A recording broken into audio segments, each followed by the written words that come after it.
The forests of the Great Lakes are projected to experience some very dramatic changes in respect to climate change. We think of the North Shore of Lake Superior as being this insulated place with the cool breezes coming off of the big lake, but really no place is immune to the effects of climate change. Different locations are going to experience climate change differently, and unfortunately here in the Great North Woods we've seen changes happening already. Minnesota's forests along the lake used to have more large white pines and old growth forests, and over the years that has changed into more faster growing species such as birch and aspen, and it's really fragmented the forests and limited the diversity that's here.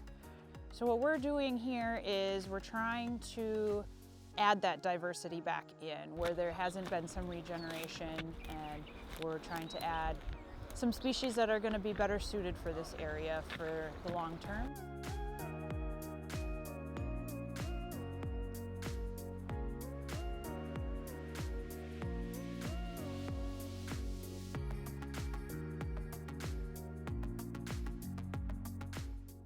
Planting white pine, white cedar, we're also thinking about the future and what climate change might do to these forests. So we're including some species like bur oak, red oak, yellow birch that are still part of the natural system here, but we would not have featured them as heavily as we are now because of the climate situation that we have.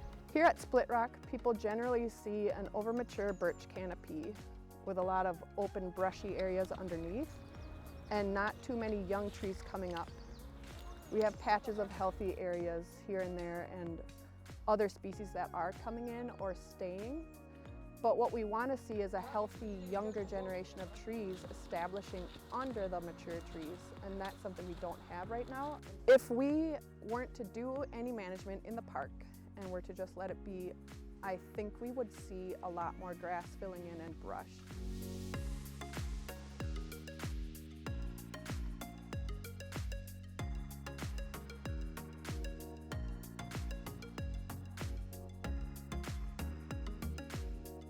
But we need to take action now. I mean, now is the time to do what we need to do what we know how to do to restore these forests for future generations. But one thing that gives me some real hope and encouragement is that it's not rocket science to restore some of these iconic tree species. We can make our forests more diverse. The work here at Split Rock Lighthouse State Park is important because we want to ensure that our forest is regenerating. And in collaboration with the Nature Conservancy, we are planting and protecting young trees so that they can grow up and be the future forests and be resilient in the face of climate change. It's important work because we want to ensure that we're preserving and restoring the natural areas in our state parks.